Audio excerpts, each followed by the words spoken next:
Okay, today we're going to read 2 chapters. We're going to read chapter 3 and chapter 4 because chapter 3 is shorter. Chapter 3 is called It's Alive. Remember, they were just about to go into the pyramid.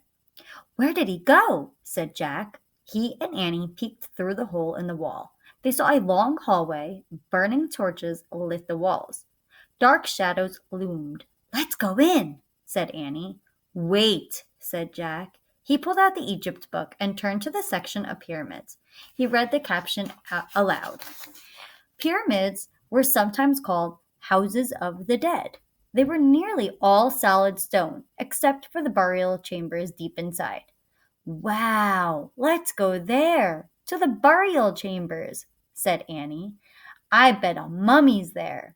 Jack took a deep breath. Then he stepped out of the hot, bright sunlight into the cool, dark pyramid. The hallway was silent. Floor, ceilings, walls, everything was stone. The floor slanted up from where they stood. "We have to go farther inside," said Annie. "Right," said Jack. "But stay close behind me. Don't talk. Don't go. Just go," said Annie. She gave him a little push. Jack started up the slanting floor of the hallway. Where was the cat? The hallway went on and on. "Wait," said Jack. "I want to look at the book." He opened the Egypt book again. He held it below a torch on the wall. The book showed a drawing of the inside of the pyramid. "The burial chamber is in the middle of the pyramid. See?" Jack said. He pointed to the drawing. "It should be straight ahead." Jack tucked the book under his arm. Then he and Annie headed deeper into the pyramid, so they might be able to see some mummies and sarcophagus and all that. Soon the floor became flat. The air felt different, musty and stale. Jack opened the book again. "I think we're almost at the burial chamber. See the picture? The hallway slants up, then it gets flat. Then you come to the chamber. See? Look. Ew! Ew!" A strange cry shot through the pyramid. What was that sound? Jack dropped the Egypt book. Out of the shadows flew a white figure. It swooshed toward them. "A mummy!" Jack thought. "It's alive!"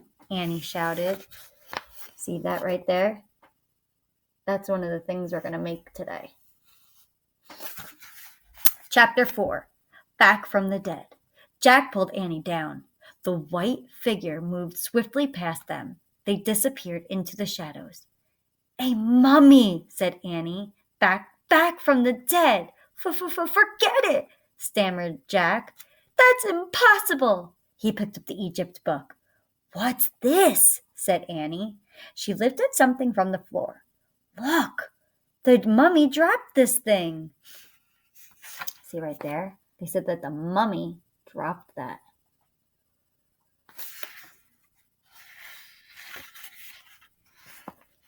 It was a gold stick about a foot long.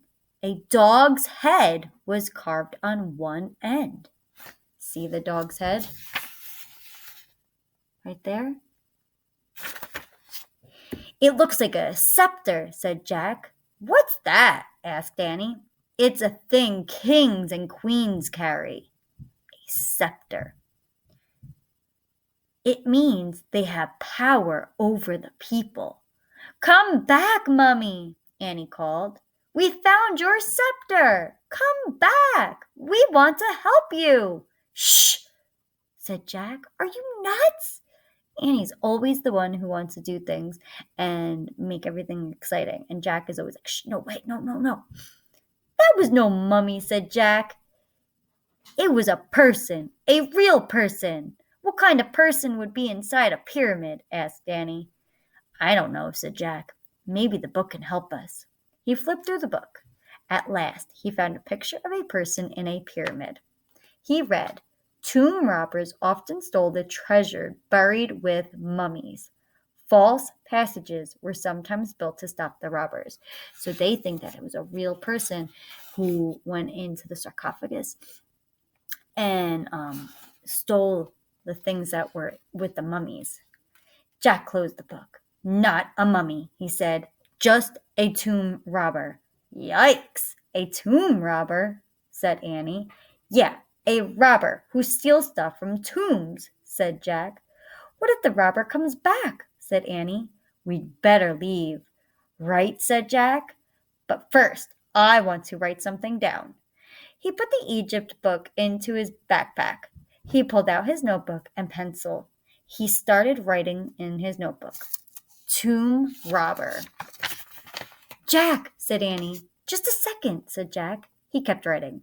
Tomb robber tried to steal. Jack, look, said Annie. Jack felt a whoosh of cold air. He looked up. A wave of terror shot through him. Another figure was moving slowly toward them. It wasn't a tomb robber. It was a lady. A beautiful Egyptian lady. Notice all this stuff up top too. That's the way they write. Those are called hieroglyphics. We are actually going to write our name in hieroglyphic today.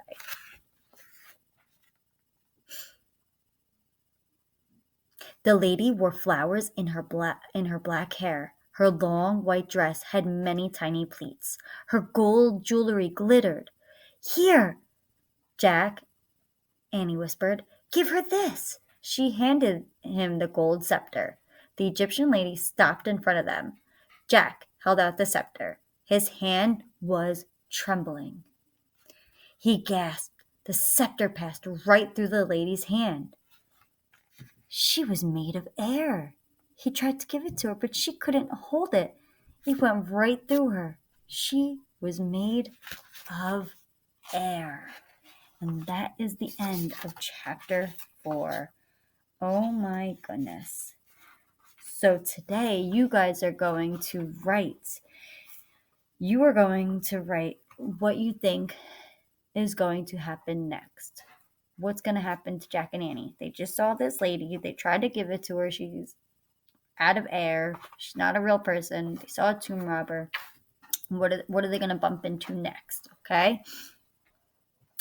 And we're also going to make a scepter, and we are also going to write our names in hieroglyphics.